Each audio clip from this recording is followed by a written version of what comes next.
Thanks so much, guys, for all the likes and follows on different social networks. We are ready to have a new video for you, so thanks for everything. Yep, so here we are. Today we're talking about the Telethwarter Trap, and this is one of 3 tactical cards in Chaosmos that can be left face up inside of an envelope.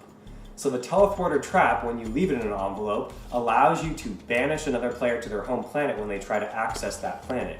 So if I'm playing as Adonuk the Brutal, and I want to activate a trap, say I land on Jagodak, I can actually take my trap card, place it face up inside of the Jagodak envelope, and now when somebody else comes to access Jagodak, oh, it's a trap. They get trapped, they don't get to see what's inside the envelope, and they get banished back to their home planet, ending their turn.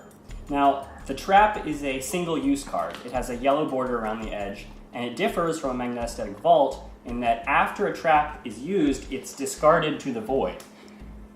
Right, so they're single use, which means that once you trip 3 different traps in the game, there are 3 traps total, then you know that there's no more traps to trip unless somebody gets one back some way. So now in terms of strategy, probably the most important thing to be aware of is you don't have to set up a trap immediately. You can hold that card in your hand and wait for the best opportune moment. Right. So when I come across a trap, there's a couple different ways in which I'll use it. Sometimes I'll use it as a bluff, just leaving it on the first planet I grab it on, and I'll put junk beneath it. You know, that's one option, and that's just a feint that gets people to come try to think that planet is important. Another really good way to use it is if you have weapon cards and you find the defenses for them, instead of carrying those defenses in your hand and filling up your hand, you can actually leave the defenses to your own weapons underneath a trap. And so what that does is you know that until somebody trips that trap, that you're safe and you can use all the weapons that you've picked up without any fear of any repercussions.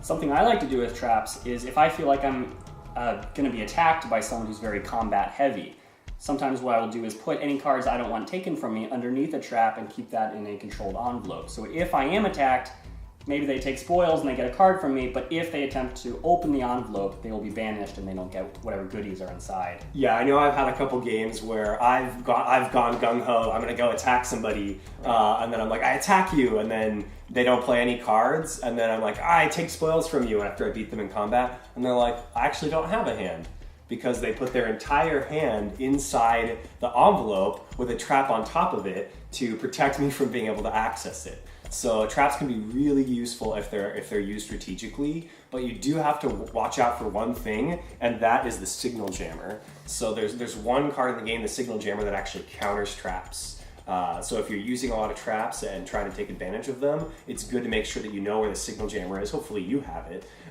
Make sure where it is so that you can be sure that your traps will be used effectively.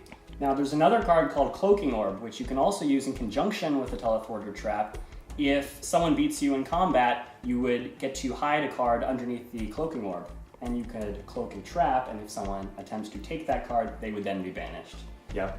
So that's traps. They're an awesome card that allow you to mess with people's heads. They allow you to protect the cards that you're using. It's great to hide the ovoid behind if you find that. But one other thing that's interesting about traps is being able to trip your own trap. So normally, when you set up a trap, you set it up, so you know how you set it up, and you don't activate the trap when you open your own envelope. But if you want, you can trip your own trap and banish yourself home. Now, just to be clear, you couldn't just reveal the trap and say, I'm banishing myself. You'd actually need to return the envelope to the box and spend an additional action to open the envelope, and then at that point, the trap would activate. Right, and you might wonder why somebody would banish themselves and end their own turn. Right, your turn ends. But it can actually be useful if you wanted to get back to your home planet anyway. If you set up your own trap and trip it, you get to teleport back to your home planet, and yeah, your turn is over, but now next turn, if you left something behind at home, you can pick that up and make use of it. Thanks so much for watching. Stay tuned for more video.